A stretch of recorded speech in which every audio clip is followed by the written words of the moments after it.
여러분 안녕하십니까. 이문수의 정상회담 2부 시작했습니다. 이제 1부에서는 이제 서방 자유세계에 관련된 내용, 그 다음에 2부에서는 이제 중공을 포함한 전체주의 진영에 대해서 한번 말씀을 좀 드려보겠습니다. 이게 녹화를 하고 있는 날까지는 그래도 이스라엘의 이제 제보고, 이제 4월 1일 이스라엘이 이제 이란이 이제 시리아 영사관으로 주장하는 건물에 이제 폭격을 가해서 이란 혁명 수비대 장군 등이 이제 죽었고 사망했고, 이에 대해서 이제 이스라엘이 300여 개의 드론 미사일 등을 이제 포함한 보복 공격을 자행했으며, 거기에 또 맞서서 이제 이스라엘이 이제 이란의 군사기지, 핵시설이 포함이 됐냐 안 되느냐를 가지고 말이 많습니다만은, 군사기지 등에 대한 또 공격이 이제 현재 실시된 상황에서 이것이 또 정말로 이제 더 큰 확전으로 갈 것이냐 말 것이냐에 이제 지금 우려 섞인 목소리가 있는데, 어쨌든 거기까지 진행 상황에서 이제 말씀을 드립니다. 그러니까 많은 이제 언론에서 얘기한 거지만, 이제 이란은 나름 이란 입장에서는 나름 현실적인 힘 때문에 그런 것으로 생각이 듭니다. 그게 어려운 이유가 있는 게 아니라 이스라엘이 이제 핵 무장을 포함한 이제 어마어마한 이제 군사적 역량을 가지고 있고, 지금은 이제 네타냐후에 대해서 이제 국론이 분열되어 있습니다만은, 이제 자국이 공격받았을 때에 이제 그 대응하는 국민들의 어떤 태세만큼은 아직은 크게 문제가 없기 때문에, 이제 이런 이스라엘을 섣불리 이란이 이제 대놓고 공격했다가는 자신들이 엄청난 또 큰 손해를 볼 수 있다는 현실적인 위험 때문에 이란은 이스라엘과의 긴장 관계 속에서 비교적 신중한 대응을 했다. 그래서 이제 헤즈볼라와 하마스를 앞세운 이제 그림자 전쟁을 이제 수행을 했다. 그래서 이를 두고 이제 전략적 인내라고 이제 불러왔다는 것입니다. 근데 앞서 말씀드린 것처럼 이제 이란이 이제 직접적으로 이스라엘 영토를 이제 공격을 했고, 이것은 이제 이스라엘이 이제 이란이 주장하는 시리아 영사관에 대한 폭격을 자국의 영토로 간주되는 것을 직접 폭격했기 때문에 더 이상 참기는 이제 어려웠을 것이다라는 것이 이제 분석의 내용이고요. 하지만 2020년 이제 미국의 술레이마니 이제 암살 대응에 비하면 놀랄 만한 이제 그런 대응이었다. 그래서 이란 내부의 전략적 인내는 종식된 것이 아니냐라는 이제 분석이 있다고 합니다. 그런데 내부적으로 2015년 5화 시절에 이제 이란과 서방 국가들과의 핵 합의가 파기된 이후 이제 내부적으로는 시아 극단주의자들이 득세를 했고, 그래서 2015년 핵 합의가 파기된 이상 서방과의 이제 어떠한 합의도 이제 반대를 한다. 그래서 실제로 3월 총선에서 실용 여선의 전 칼리바 테헤란 시장에 이제 이 극보수자들이 압승을 거두었고요. 물론 이제 이번 총선에서도 이제 상당수 유권자들은 이제 보이콧을 했습니다만은, 이러면서 2022년 이제 그 히잡 강제 착용으로 인해서 이제 사망 사건까지 벌어지는 이제 이런 난리가 나고 대규모 시위가 벌어지니까 이제 완화했던 히잡 강제 조치도 다시 이제 2022년부터 시행하고 있고, 이제 문제를 일으켰던 종교 경찰도 활동도 지금 부활되어 있는 상황이라고 합니다. 그래서 이제 재래식 전력으로는 이제 이스라엘에서 대응하기 어려우니까 종교적 광신으로 선동을 하면서, 또 이런 상황에서 현재 지금 이란의 또 젊은 세대들은 이란 이라크 전쟁 경험이 없기 때문에 전쟁 불사 성향도 상당히, 다수는 이제 이란 정부를 굉장히 비판적으로 보고 있습니다만은 전쟁 불사 성향도 상당하다고 합니다. 다만 이제 환율 및 물가 급등으로 이제 이란도 최악의 경제 상황을 이제 맞고 있기 때문에, 심지어 이번에 이제 이스라엘에 대한 공격을 조롱하면서 이스라엘을 이제 때려라, 이란 국민들이 너희들이 있을 것이다라는 내용까지 이제 조롱 삼아 나오는 그런 상황이라고 합니다. 그래서 이런 점을 봤을 때도, 그러니까 일부 시아 극단주의자들이, 강경주의자들이 득세를 하고 있고, 이스라엘에 대한 어떤 전면적인 군사적인 충돌을 주장하는 쪽이 있겠습니다만은, 이스라엘이 이제 네타냐후를 두고서 이제 국론이 분열되어 있듯이 이란 이제 국민들의 상당수도 현 정부와 현 시스템에 대해서 굉장히 노골적으로 비판적인 어떤 체세를 가지고 있기 때문에, 뭐 이란이 이런 상황에서 또 이스라엘과의 전면전을 하기는 쉽지 않겠다는 생각이 좀 듭니다. 더군다나 이제 중공이 이스라엘도 참 네타냐후가 문제가 많은 사람이기는 합니다. 네타냐후는 한때 중공과의 관계를 천국에서의 결혼이라고 이제 언급할 정도로 굉장히 친중 행보를 보였다고 합니다. 근데 뭐 예상 가능하시듯이 1960년대에 마오는 이제 피에로 팔레스타인 해방 기구에 무기와 군사 훈련을 제공한 적이 있고 1975년에 이제 중공의 이제 유엔에 파견된 관료들은 시오니즘을 인종주의라고 부르면서 부르는 이제 결의안을 지지한 적이 있고 그렇지만 뭐 중공이 역시 뭐 남을 위해서 공짜로 뭐 일을 많이 하겠습니까? 반면에 중공이 2022년 유엔을 통하여 팔레스타인에 지원한 돈은 100만 불밖에 없었고요. 반면 이제 미국은 3억 4,300만 불을 이제 팔레스타인에 대한 인도적 지원으로 이제 유엔을 통해서 부담을 하고 있습니다. 2013년 이제 네타냐후가 이제 뉴룩 이스트 동방 정책이라는 걸 실시하면서 이른바 벨트 앤 로드 이니셔티브 1대1로 여기에 이제 이것이 이제 연계되는 모습을 보였는데요. 당연히 이제 이스라엘은 이제 그 뛰어난 과학 기술을 바탕으로 한 첨단 기술을 가지고 있으니까 중공은 이제 그 이스라엘에 진출을 하면서 이런 것들을 취득하려는 게 목적이고 또 이스라엘은 이제 중공의 내수 시장을 노리고 이제 서로 접근을 했다고 합니다.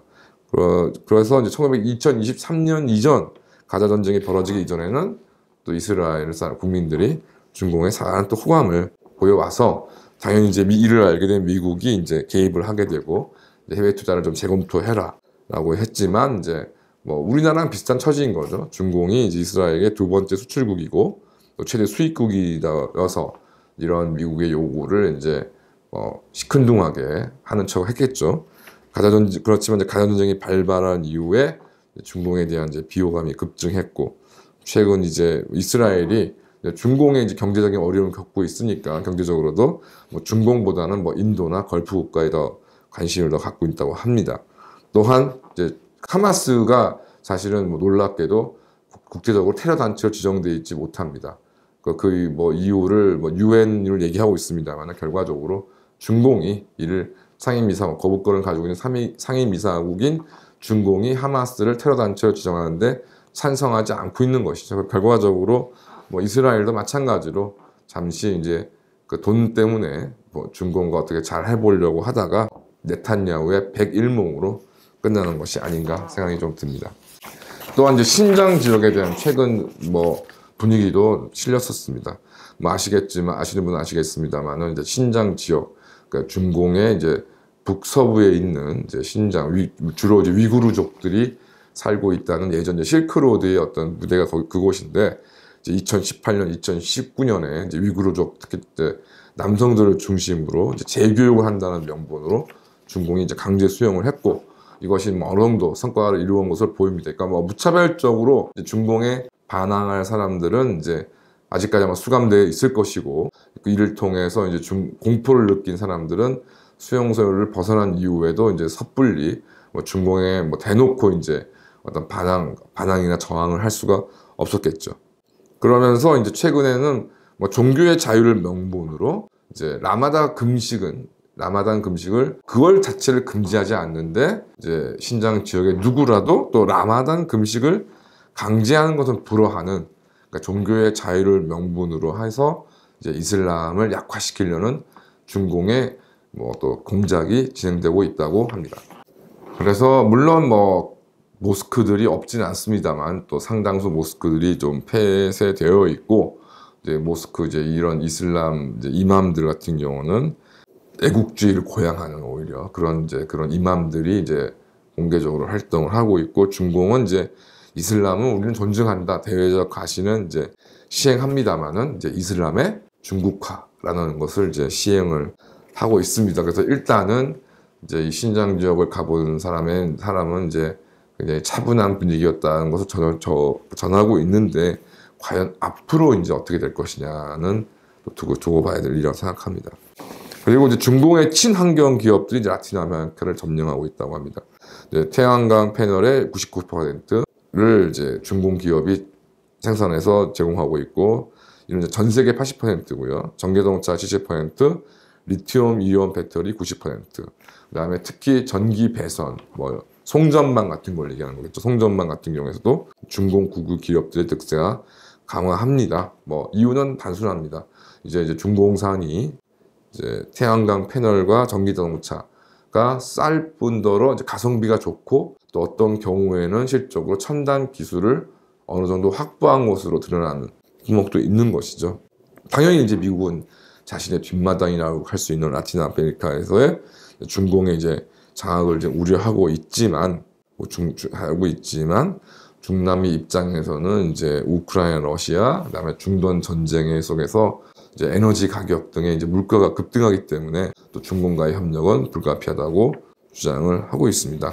아직까지는 이제 라틴 아메리카에 대한 최대 투자국은 이제 미국입니다만은 실질적으로 미국이 중공을 차단할 수 있는, 이제 뭐 우리나라나 뭐 동맹국이 하듯이 이런 식으로 하기는 라틴 아메리카 어려운 나라이고, 그럼 이제 여기에 중공과의 어떤 협력 내지 중공의 진출을 수용하는 것을 대체할 만한 무엇을 이제 제시를 할 수 있어야 되는지, 과연 미국이 그럴 수 있을는지 뭐 여러 가지 의문이 드는 것은 사실이고, 뭐 이게 결과적으로는 미국이 자체적인 제조업, 경쟁력 있는 제조업 확보에 지금 아직 도달하지 못하고 있다는 게 가장 큰 문제가 아닐까 생각이 좀 듭니다.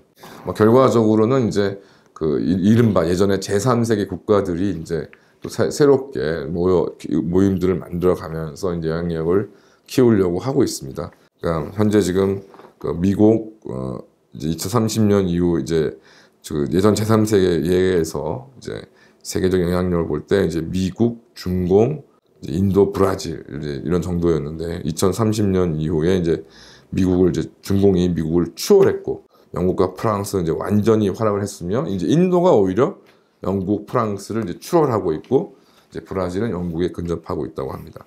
뭐 중공은 당연히 이제 막대한 차관을 이제 제공하면서 이른바 1대1로 사업 등을 통해서 이제 각종 대형 인프라 사업들을 진행하면서 영향력을 키우고 있는데요. 근데 2030년까지는 이제 원금을 회수해야 되는 상황. 뭐 지금 상황, 이제 중공이 자신들의 상황이 만만치 않기 때문에, 그래서 당초 이제 아프리카가 주 이제 무대였고, 이제 중공의 개발에 긍정적인 역할을 평가했습니다만은 그 호감도도 이제 2019년 59%, 2022년 49%로 급락을 한 것이죠. 더군다나 중공이 이제 제조업 불황을 얻고 있기 때문에 자국 제조업 보조금 지급 등의 이제 지원 정책을 철저하게 펼치고 있고, 이러한 점이 이제 아프리카를 포함한 개발도상국들에게는 자신들의 제조업을 육성시키는 기회를 중공이 이제 날리고 있다고 보이는 것입니다. 그런 점에서 이제 중공에 대한 호감도가 떨어지고 있고, 우리나라 같은 경우도 뭐 쿠팡이니 뭐니가 아주 뭐 대놓고 뭐 손해를 감수하면서 엄청난 할인 뭐 정책 등으로 이것을 뭐 주도를 해왔다가, 이제 이것이 다시 중공의 내수 불황을 틈타 어쩔 수 없이 한국으로 진출한 테뮤, 알리 등의 또 저가 공세에 의해서 주춤하는 뭐 그런 모습들을 우리나라도 지금 현재 경험을 하고 있습니다. 이런 상황에서 이제 인도 같은 경우가 이제 아프리카의 대사관을 2012년 25개, 그다음에 2020년 43개로 이제 늘렸고, 또 이디오피아, 시에라리온, 스리랑카의 디지털 플랫폼, 또 생체 인식 기술 등을 이제 제공하고 있고, 직접 해외 투자로서 현재 권역에서 5위를 보이고 있으며, 또 아프리카나 뿐만 아니라 동남아시아 지역에서도 중공의 지배도 견제해 나가고 있다고 합니다. 그래서 뭐 우리나라 같은 경우도 좀 뭐 예전뿐만 아니라 지금도 대한민국의 중공산 전기버스가 이제 활보하고 있는 모습을 보면서 참 황당했고요. 그러니까 결과적으로 중공과 대만에 모두 쉐쉐만 하면 된다는 천박한 생각이 아직도 대한민국을 지배하고 있습니다. 세계 10위권의 경제 규모, 그리고 자유세계의 무기고라고 자랑만 하고 있고, 이렇게 영향력이 커진 만큼 못 살던 시절 혹은 지금의 뭐 인도같이 아직도 이제 개발이 필수적인 절박한 이런 나라들과 달리 편의적인 선택이 가능할 수가 없는 것이죠. 지정학적인 그런 한계뿐만이 아니더라도.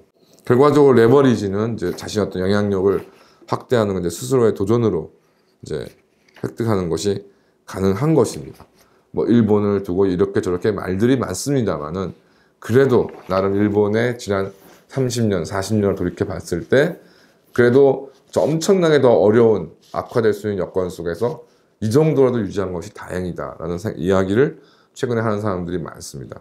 그런 걸 고려했을 때 과연 대한민국이 일본만 정도는 할 수 있을 것인가, 이런 부분으로 이런 준공이나 이런 문제 좀 들여다봐야 될 때가 아닌가 생각이 듭니다. 감사합니다.